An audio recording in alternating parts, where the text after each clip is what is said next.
Hello friends, अभी हम अपने स्टार्ट कर रहे हैं न्यू टॉपिक का नाम है vector.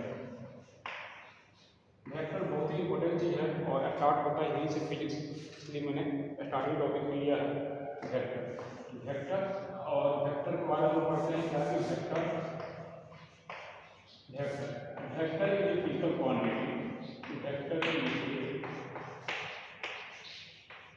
Physical quantity having magnitude and direction। ठीक है, तो यहाँ पे मैग्नीट्यूड क्या है, डायरेक्शन क्या है, इसको दिखाने के लिए पहले हम यहाँ पे लेते हैं ऐसे। जब भी वेक्टर होगा तो किसी न किसी डायरेक्शन में लग रहा होगा, डायरेक्शन में जा रहा होगा। ये जो क्वांटिटी है यहाँ से यहाँ तक का, इस क्वांटिटी को मान लो ये कहते हैं, ये भी एक क्वांटिटी मैग्नीट्यूड हुआ। कितने इसकी मात्रा है, क्वांटिटी कितना है, और ये जो है मुझे डायरेक्शन इंडिकेट कर रहा है। जो भी मेरा फोर्स होता है, एक्सेलरेशन होता है, फोर्स कहीं अस्थिर नहीं होता है। किसी स्टैटिक कंडीशन में जो भी फोर्स, कहीं भी फोर्स होते हैं तो किसी भी डायरेक्शन में वो लग रहे होते हैं। जैसे नॉर्मल फोर्स ऊपर लग रहा होता है, वेट जो है हमेशा नीचे लग रहा होता है, मोशन होता है तो किसी न किसी डायरेक्शन में बॉडी जा रही होती है, बॉडी एक्सेलरेटिंग होती है। तो सारे के सारे जो है वेक्टर की एग्जांपल है। सेकंड चीज हम आते हैं वेक्टर के साथ ही एक और क्वांटिटी होता है, quantity that is called scalar. तभी हम स्केलर के बारे में बता रहे हैं। स्केलर, बस स्केलर क्या है कि स्केलर भी एक फिजिकल क्वांटिटी है। It has only magnitude, no direction. Scalar is a physical quantity that scalar is physical quantity that have only magnitude but no direction। जैसे इस एग्जाम्पल के लिए हम वेट करते हैं 5 kg। kg क्या है, मास है। मास क्या हुआ, स्केलर क्वांटिटी हुआ। या लेंथ देते हैं 5 मीटर, ये क्या है, ये सब स्केलर क्वांटिटी है। That means mass, length, pressure, ये सब जो है स्केलर क्वांटिटी है। तो इसके बाद हम लोग पढ़ते हैं क्या कि vector operation, vector addition, vector subtraction, vector का इंडिकेशन। इसे मान लीजिए कि वेक्टर हमको इंडिकेट कर रहे हैं, एक वेक्टर है, हम ये वेक्टर दिखा रहे हैं कि ये मेरा वेक्टर जो है मैग्नीट्यूड ए है, तो वेक्टर मेरा ये है। जस्ट अपोजिट इसका मतलब कि अगर ए है तो माइनस ए वेक्टर माइनस ए जो होगा मेरा तो जस्ट अपोजिट होगा और इतना ही मैग्नीट्यूड का होगा, ये माइनस ए होगा। ठीक है, तो वेक्टर जो है डायरेक्शन दिखाता है वेक्टर में, और ये मतलब ये पॉजिटिव है, ये नेगेटिव है। वेक्टर ऑपरेशन में हम लोग को सबसे इम्पोर्टेंट चीज होती है एडिशन ऑफ वेक्टर। तो पहला चीज एडिशन ऑफ वेक्टर। इसके लिए हम लोग दो वेक्टर को एडिशन कर रहे हैं। एक होता है triangle law of vector addition. दूसरा चीज है मेरे पास पैरेललोग्राम लॉ ऑफ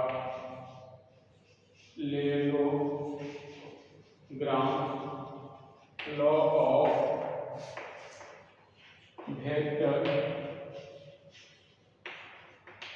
एडिशन। तीसरा चीज है मेरे पास parallelogram law of vector addition, और एक और होता है पॉलीगॉन लॉ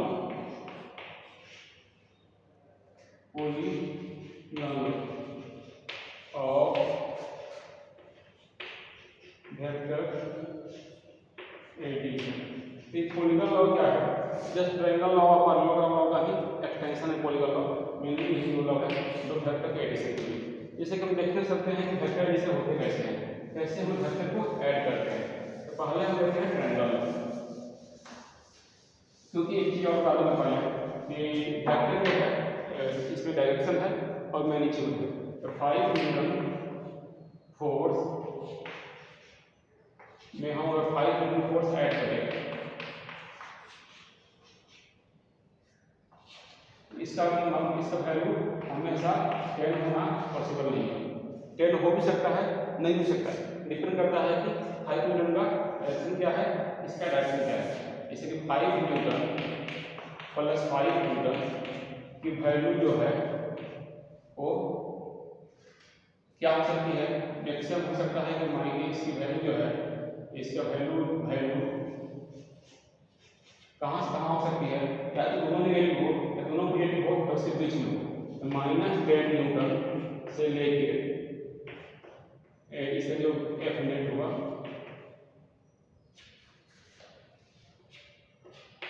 10 न्यूटन तक हो सकता है। तो ये सिंपल एडिशन नहीं है, क्योंकि इसमें डायरेक्शन का फैक्टर है, डायरेक्शन के साथ साथ मैग्नीट्यूड ऐड होता है। तो इसके लिए हम लोग वेक्टर एडिशन के लिए ट्रायंगल लॉ लेते हैं और फिर हम एक पैरेललोग्राम लॉ है और उसी का एक्सटेंशन अगर दो से ज़्यादा वेक्टर ऐड करते हैं उसके लिए पॉलीगॉन लॉ लेते हैं। और ये तो हो गया कि हम सीधे अगर हम इंस्ट्रूमेंट को ले और मान लीजिए कि मेरे पास वेक्टर अगर ये है, अगर ये मेरा वेक्टर है ए, दूसरा वेक्टर मेरे पास है बी। वेक्टर का इंडिकेशन क्या है, वेक्टर के लिए हम इंडिकेशन को एरो से इंडिकेट करते हैं, ठीक है। एक वेक्टर मेरे पास ए है, दूसरा वेक्टर बी है, दोनों को जोड़ना है, तब with the help of triangle law के लिए हम क्या करेंगे, एक के हेड पे दूसरे के टेल को रखेंगे, एक के हेड पे दूसरे के टेल को रखेंगे, सीधे जितना इसका मैग्नीट्यूड है उतना मैग्नीट्यूड वही डायरेक्शन यहाँ पर रखेंगे, जितना मैग्नीट्यूड है वही यहाँ पर रखेंगे, और फिर हम एक से दूसरे को मिलाएंगे, ठीक है। ए मेरा वेक्टर ए है, ए मेरा वेक्टर बी है, ए मेरा रिजल्टेंट जो होगा ए प्लस बी होगा। एक वेक्टर का फॉर्म में हुआ मैग्नीट्यूड, ठीक है। अगर हम इसको टोटली एनालिटिकल फॉर्म में लाएं तो क्या करना होगा, मुझे एक यहाँ पे देना होगा और हम देखना है दोनों के बीच में एक एंगल है। एंगल क्या होता है कि दो वेक्टर होते हैं, उसके जो मिनिमम एंगल होता है, ये छोटा सा एंगल होता है दोनों के बीच के। जैसे मान लीजिए ये है, एक मेरा वेक्टर ए है, एक ए है, एक एंगल यहाँ पे ए है, बी है, एक एंगल ए बन रहा है अल्फा, एक एंगल ए बन रहा है बीटा। तो हमेशा हम स्मॉलर एंगल को प्रेफर करते हैं, हमेशा हम स्मॉलर एंगल लेते हैं, इसलिए यहाँ पे हम एंगल लिए हैं वो सपोज थीटा एंगल लिया है, ठीक है। थीटा एंगल हम लिए, तो ए मेरा बी है, तो अगर हम करते हैं ये ए है, अच्छा एक्चुअली ए एंगल जो है मेरे पास बाद में आएगा, वेक्टर ए, इधर वेक्टर ए था और बी था, दोनों के बीच में ये जो एंगल मेरा बना वो ए एंगल था, ए एंगल मेरा थीटा हुआ, ठीक है। क्योंकि ये वेक्टर बी और ए के बीच में जो एंगल मेरा बना रहा है वो यहाँ बन रहा है, तो इसका हम कंपोनेंट लगा रहा हूँ। कंपोनेंट मतलब कि इस बी को हम लोग एक्स वाई के फॉर्म में कन्वर्ट करेंगे, तो ये हो जाएगा sine theta equal to p by x, तो बी साइन थीटा हो जाएगा B cos theta,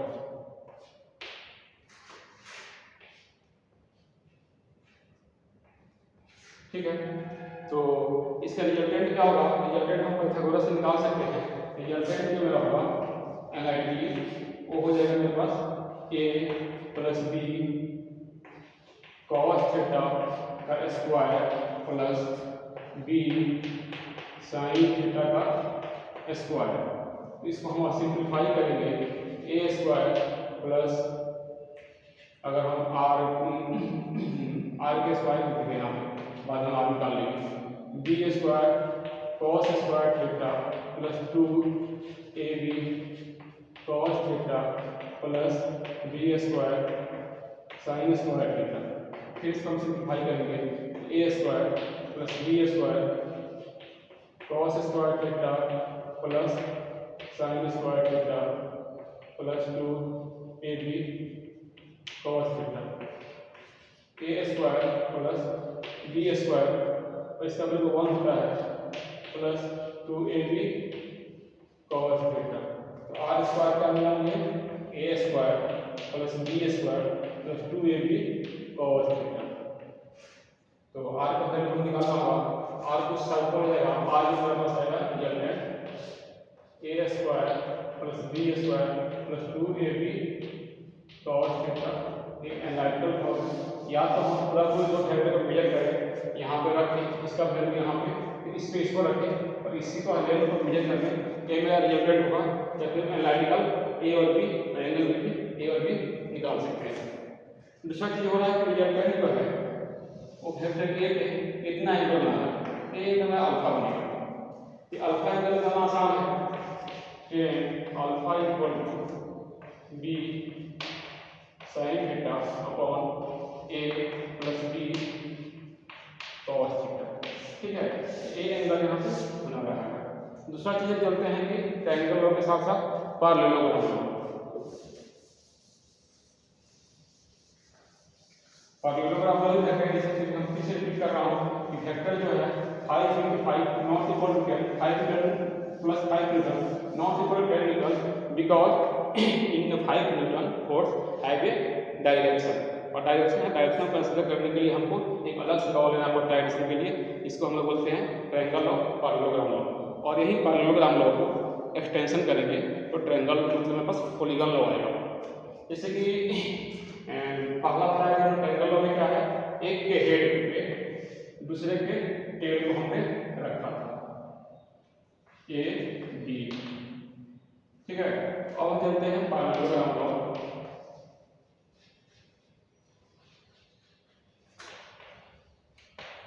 parallelogram law में क्या होता है, दोनों के इनिशियल पॉइंट यानी दोनों के टेल को एक साथ रखते हैं। ये मेरा ए वेक्टर हुआ, ये मेरा बी वेक्टर हुआ, और फिर इसके पैरेलल हम जितना है उतना हम इसको ड्रॉ करेंगे, और फिर इसके पैरेलल हम इसको ड्रॉ करेंगे। ये ए है, एक मेरा ए है, ये बी है। ठीक है, अब इसको हम लोग मिला देंगे। तो वेक्टर से एंगल क्या होता है, एंगल होता है दो वेक्टर के बीच का जो मिनिमम वैल्यू होता है वही एंगल होता है। तो ये एंगल मेरा थीटा यहाँ पे होगा, ये पैरेलल है, थीटा यहाँ भी होगा, ये मेरा वैल्यू बी है, यहाँ भी बी साइन थीटा होगा और ये भी कॉस थीटा होगा, सब कुछ सेम होगा। अगर हम यहाँ पे मतलब कि पैरेललोग्राम लॉ के लिए लिख सकते हैं कि in the parallelogram law, in the parallelogram law, in the parallelogram law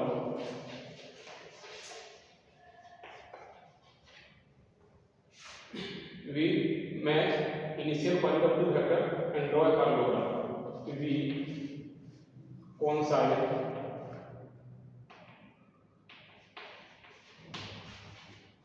of the initial point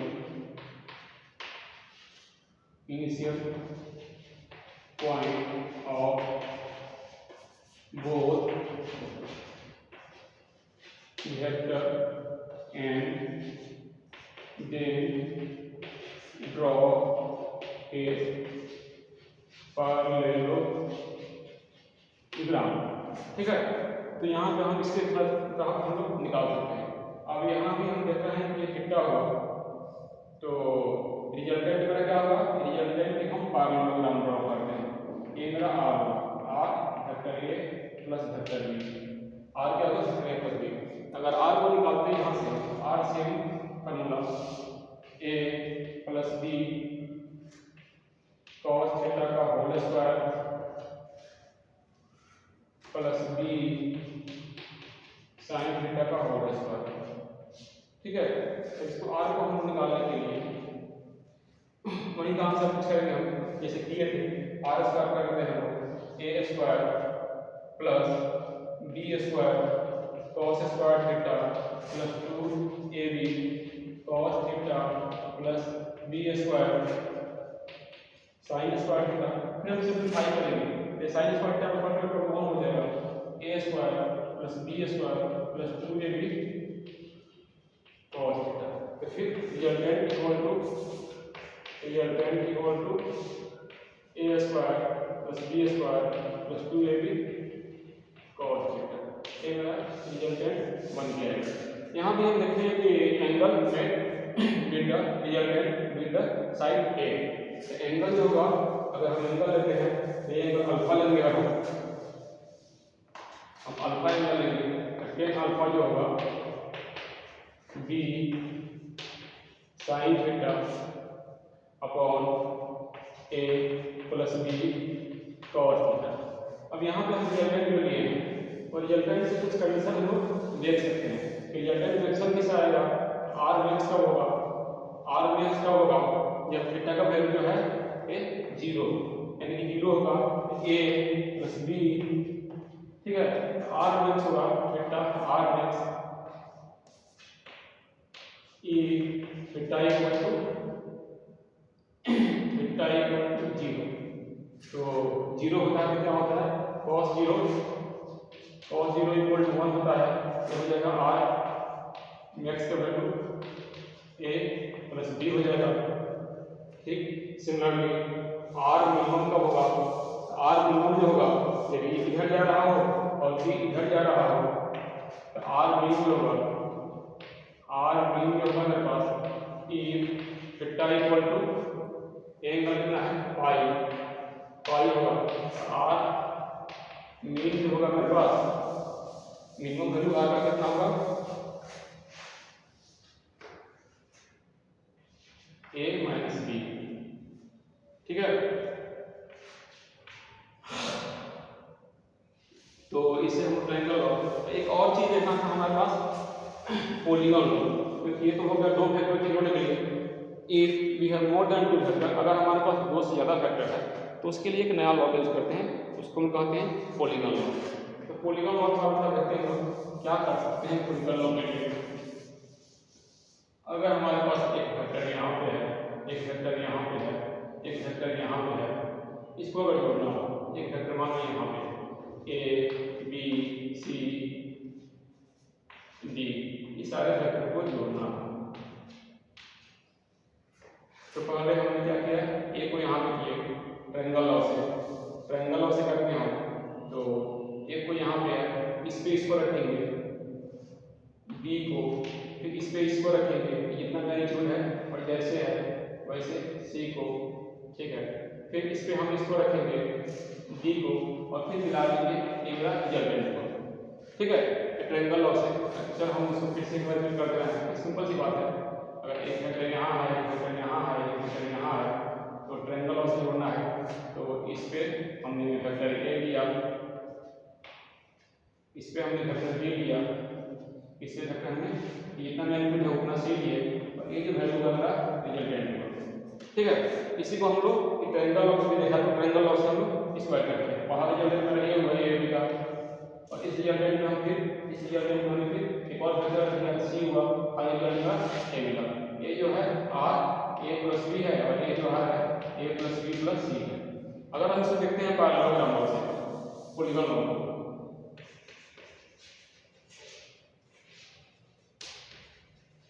अगर हम देखते हैं पैरेललोग्राम लॉ से, एक फैक्टर इधर मेरा होगा, एक फैक्टर मेरा इधर होगा, एक फैक्टर मेरा इधर होगा।